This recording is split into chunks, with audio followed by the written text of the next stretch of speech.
CM ಬದಲಾವಣೆಗೆ ಬಂದೇ ಬಿಡ್ತು ಟೈಮ್. ಇತ್ತ ಸಿಎಂ ಆಗ್ತಾರಾ ಡಿಕೆಶಿ, ಇನ್ನೊಂದು ಕಡೆ ಸಿದ್ದು ಸೀಟ್ ಬಿಟ್ಕೊಡ್ತಾರ. ಅಷ್ಟಕ್ಕೂ ಸಿಎಂ ಸಿದ್ದರಾಮಯ್ಯ ಇನ್ನೂ ಕೆಲ ತಿಂಗಳುಗಳ ಕಾಲ ಸಿಎಂ ಕುರ್ಚಿಯಲ್ಲೇ ಯಾಕೆ ಕುಳಿತುಕೊಬೇಕು ಅಂತಿದ್ದಾರೆ? ನೀವು ನೋಡ್ತಾ ಇದ್ದೀರಾ ಕರ್ನಾಟಕ ಟಿವಿ. ನಾನು ರಂಜಿತಾ ರೇವಣ್ಣ. ಇನ್ನು ರಾಜ್ಯ ಕಾಂಗ್ರೆಸ್ ಅಧಿಕಾರಕ್ಕೆ ಬಂದು ಬರೋಬ್ಬರಿ 2 ವರ್ಷ ಆಗಿದೆ. ಇನ್ನು 2 ವರ್ಷವನ್ನ ಪೂರೈಸಿರುವಂಥದ್ದು ಕಾಂಗ್ರೆಸ್ ಪಾಳೆಯದಲ್ಲಿ ಅಂದ್ರೆ ಅಧಿಕಾರ ಹಂಚಿಕೆ ಕುರಿತು ಬಹಳಷ್ಟು ಚರ್ಚೆಗಳಾಗ್ತಾ ಇದೆ, ಗುಸುಗುಸು ಚರ್ಚೆ ನಡೀತಾ ಇದೆ, ಒಳ ಮುನಿಸುಗಳು ಸ್ಟಾರ್ಟ್ ಆಗಿರುವಂಥದ್ದು. ಇನ್ನು ಮತ್ತೆ ಮುಖ್ಯಮಂತ್ರಿ ಕುರ್ಚಿಯಲ್ಲಿ ಸಿಎಂ ಸಿದ್ದರಾಮಯ್ಯನವರೇ ಕಂಟಿನ್ಯೂ ಆಗ್ತಾರಾ, ಅಥವಾ ಈಗ ಏನು 2.5 ವರ್ಷ ಆಗುತ್ತೆ ನವೆಂಬರಿಗೆ, ಆಗ ಡಿಕೆಶಿಗೆ ಸೀಟ್ ಬಿಟ್ಕೊಡ್ತಾರಾ? ಇತ್ತ ಡಿಕೆಶಿ ಬಣದವರು ಬಿಟ್ಕೊಡ್ಬೇಕು, ನೆಕ್ಸ್ಟ್ ಸಿಎಂ ಡಿಕೆಶಿ ಅವರೇ ಆಗಬೇಕು ಅಂತ ಹೇಳ್ತಾ ಇದ್ದಾರೆ. ಇನ್ನು ಇತ್ತ ಸಿಎಂ ಸಿದ್ದರಾಮಯ್ಯ ಬಣದವರು ನಮ್ಮ ಸಿದ್ದರಾಮಯ್ಯನವರೇ ಕುರ್ಚಿಯಲ್ಲಿ ಮುಂದುವರಿತಾರೆ ಅಂತ ಹೇಳ್ತಾರೆ. ಈ ರೀತಿಯಾಗಿ ಕಾಂಗ್ರೆಸ್ನಲ್ಲೇ ಬಹಳಷ್ಟು ಒಂದು ರೀತಿಯಾಗಿ ಗುಸುಗುಸು ಚರ್ಚೆಗಳು ಕೂಡ ಪ್ರಾರಂಭವಾಗಿದೆ. ಇನ್ನು ಈಗಾಗಲೇ ಗೊತ್ತಿರೋ ಹಾಗೆ ಏನು ಕಳೆದ ವಿಧಾನಸಭಾ ಒಂದು ಚುನಾವಣೆಯಲ್ಲಿ ಕಾಂಗ್ರೆಸ್ ಭರ್ಜರಿ ಒಂದು ಮತವನ್ನ ಪಡೆದುಕೊಳ್ಳುತ್ತೆ. 2023ರಲ್ಲಿ ಸಿಎಂ ಸಿದ್ದರಾಮಯ್ಯ ಅಧಿಕಾರಕ್ಕೆ ಬರ್ತಾರೆ. ಆಗ ಒಂದು ಒಪ್ಪಂದ ಆಗುತ್ತೆ. ಏನು ಒಪ್ಪಂದ ಅಂದ್ರೆ ಲಿಖಿತವಾಗಲ್ಲ, ಅಲಿಖಿತವಾಗಿ ಒಂದು ಒಪ್ಪಂದ ಆಗುತ್ತೆ. ಈ ಬಗ್ಗೆ ಈಗಾಗಲೇ ಡಿ ಕೆ ಶಿವಕುಮಾರ್ ಕೂಡ ಒಂದು ವಾಹಿನಿಯಲ್ಲಿ ಸಂದರ್ಶನ ಮಾಡಬೇಕಿದ್ರೆ ಹೇಳಿದ್ದಾರೆ. ಅಂದ್ರೆ ಒಂದು ಒಪ್ಪಂದ 2.5 ವರ್ಷ ಸಿಎಂ ಸಿದ್ದರಾಮಯ್ಯನವರು ಸಿಎಂ ಕುರ್ಚಿಯಲ್ಲಿ ಇರ್ತಾರೆ, ಮತ್ತೆ 2.5 ವರ್ಷ ಏನಿರುತ್ತೆ ಅದು ಡಿ ಕೆ ಶಿವಕುಮಾರ್ ಅವರು ಮುಖ್ಯಮಂತ್ರಿ ಆಗಿರ್ತಾರೆ. ಈ ರೀತಿಯಾಗಿ ಒಂದು ಅಲಿಖಿತ ಒಪ್ಪಂದ ಕೂಡ ಆಗಿರುತ್ತೆ. ಸೊ ಈ ಒಂದು ಚರ್ಚೆ ಈಗ ಪ್ರಾರಂಭವಾಗಿರುವಂಥದ್ದು. ಯಾಕಂತ ಹೇಳಿದ್ರೆ ನಾನು ಆಗಲೇ ಹೇಳ್ದಾಗೆ ನವೆಂಬರ್ನಲ್ಲಿ 2.5 ವರ್ಷ ಆಗುತ್ತೆ ಸಿಎಂ ಸಿದ್ದರಾಮಯ್ಯನವರು ಸಿಎಂ ಆಗಿ. ಇನ್ನೊಂದು ನಾನು ಆಗಲೇ ಹೇಳ್ತಾ ಇದ್ದೆ, ಈಗಾಗಲೇ ಒಂದು ರೀತಿಯಾಗಿ ಸಿಎಂ ಪಟ್ಟಕ್ಕಾಗಿ ಹಂತದಿಂದಲೂ ಕೂಡ ಒಂದು ಫೈಟ್ ನಡೀತಾನೆ ಇದೆ. ಇನ್ನು ಬಹಳಷ್ಟು ವೇದಿಕೆಗಳಲ್ಲೂ ಕೂಡ ಬಹಳಷ್ಟು ನಾಯಕರು ಹೇಳಿದ್ದಾರೆ ನಮಗೆ. ಅಂದರೆ ಕೆಲವೊಂದು ಕಡೆ ಮಾತುಗಳು ಕೂಡ ಕೇಳಿ ಬಂದಿತ್ತು, ಸತೀಶ್ ಜಾರಕಿಹೊಳಿ ಅವರು ಸಿಎಂ ಆಗ್ತಾರೆ ಅಂತ. ಅದು ಒಂದು ನಿಟ್ಟಿನಲ್ಲಿ ಚರ್ಚೆಗೆ ಒಳಗಾಗಿತ್ತು.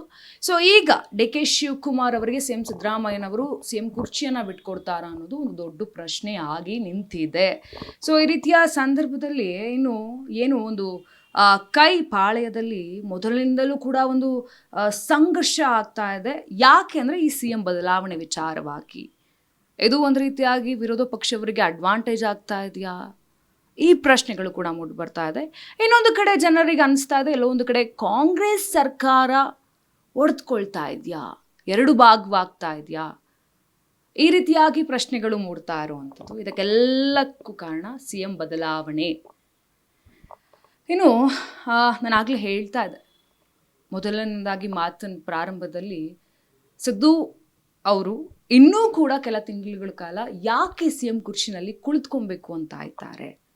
ನಮ್ಗೆ ಈಗಾಗಲೇ ಗೊತ್ತಿರೋ ಹಾಗೆ ನಮ್ಮ ಕರ್ನಾಟಕದ ಸಿಎಂ ಅಂದರೆ ಸತತವಾಗಿ 7 ವರ್ಷ 10 ತಿಂಗಳು ಅಧಿಕಾರದಲ್ಲಿದ್ದಂಥ ಏಕೈಕ ಮುಖ್ಯಮಂತ್ರಿ ಅಂತ ಹೇಳಿದ್ರೆ ಅದು ಡಿ ದೇವರಾಜ್ ಅರಸು ಅವರು.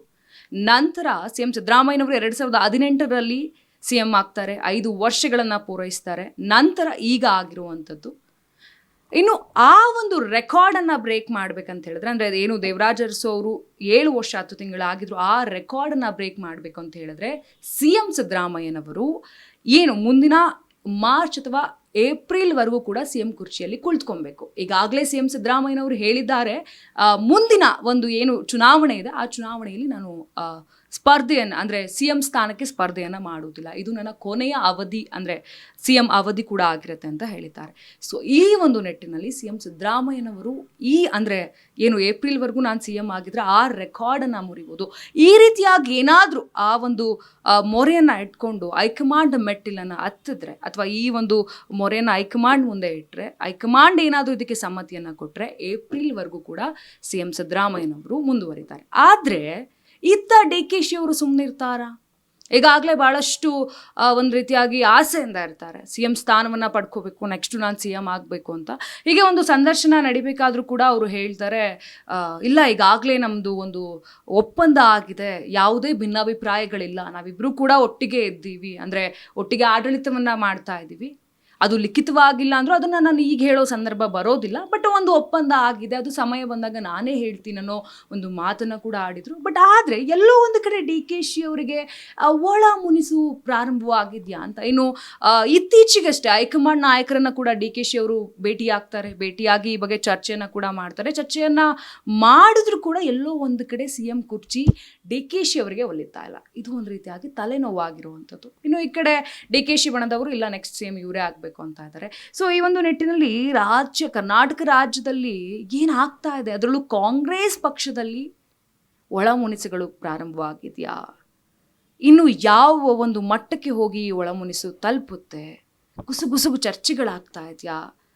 ಈ ರೀತಿಯಾಗಿ ಬಹಳಷ್ಟು ಪ್ರಶ್ನೆಗಳಾಗ್ತಾ ಇದೆ. ಇನ್ನು ನಾನು ಆಗಲೇ ಹೇಳ್ದಾಗೆ ಸಿ ಎಂ ಸಿದ್ದರಾಮಯ್ಯನವರಿಗೆ ಅದೊಂದು ತಲೆಯಲ್ಲಿದೆ, ನಾನು ಆ ರೆಕಾರ್ಡನ್ನು ಬ್ರೇಕ್ ಮಾಡಬೇಕು, ನಾನು ಸಿ ಎಂ ಆಗಿರಬೇಕು, ಅಂದರೆ ದೇವರಾಜು ಅರಸು ಅವ್ರಿಗಿಂತ ನಾನು ಜಾಸ್ತಿ ಸಿ ಎಂ ಆಗಿರಬೇಕು ಅನ್ನೋದಿದೆ.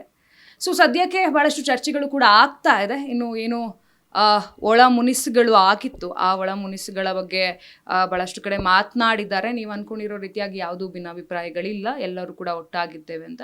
ಸೊ ಮೇಲ್ನೋಟಕ್ಕೆ ಆ ಮಾತುಗಳು ಬರ್ತಾ ಇದೆ, ಬಟ್ ಒಳದಲ್ಲಿ ಆ ಜಗಳಗಳು, ಆ ಮುನಿಸುಗಳು ಇದ್ದೇ ಇದೆ. ಸೊ ಈಗ ನೆಕ್ಸ್ಟು ನವೆಂಬರ್ನಲ್ಲಿ ಡಿ ಕೆ ಶಿವಕುಮಾರ್ ಅವರು ಸಿ ಎಂ ಕುರ್ಚಿಯನ್ನು ಅಲಂಕರಿಸ್ತಾರಾ ಅಥವಾ ಸಿ ಎಂ ಸಿದ್ದರಾಮಯ್ಯನವರೇ ಮುಂದುವರಿತಾರಾ? ಇದೆಲ್ಲವೂ ಕೂಡ ಒಂದು ಯಕ್ಷ ಪ್ರಶ್ನೆಯಾಗಿ ಉಳಿದಿರುವಂಥದ್ದು. ಸೊ ಇದೆಲ್ಲ ನಮಗೆ ತಿಳ್ಕೊಬೇಕಂದ್ರೆ ಇನ್ನು ಸ್ವಲ್ಪ ದಿನ ಕಾಯಬೇಕಾಗಿದೆ. ಸದ್ಯಕ್ಕೆ ಕಾಂಗ್ರೆಸ್ ಪಕ್ಷದ, ಅಂದರೆ ನಮ್ಮ ರಾಜ್ಯ ಕಾಂಗ್ರೆಸ್ ಪಕ್ಷದ ಪರಿಸ್ಥಿತಿ ಇದಾಗಿರುವಂಥದ್ದು. ಸೊ ಹೀಗೆ ನಾನಾಗಲೇ ಹೇಳ್ದಾಗೆ ಸಿ ಎಂ ಸಿದ್ದರಾಮಯ್ಯನವರು ಸಿಟ್ಟು ಬಿಟ್ಕೊಡ್ತಾರ ಡಿ ಕೆ ಶಿಗೆ? ಇದನ್ನೆಲ್ಲವನ್ನು ಕೂಡ ಕಾದು ನೋಡಬೇಕಾಗಿದೆ. ಸದ್ಯಕ್ಕೆ ಒಳ್ಳೆ ಫೈಟ್ ಕೂಡ ಆಗ್ತಾ ಇದೆ. ನೋಡಿದ್ರಲ್ಲ, ಇದಿಷ್ಟು ಇವರಿಗಿನ ಮಾತುಕತೆ ಆಗಿತ್ತು. ಮತ್ತಷ್ಟು ಕಾರ್ಯಕ್ರಮಗಳಿಗೆ ನೋಡ್ತಾ ಇರಿ ಕರ್ನಾಟಕ ಟಿವಿ. ಇದು ಕನ್ನಡಿಗರ ಧ್ವನಿ.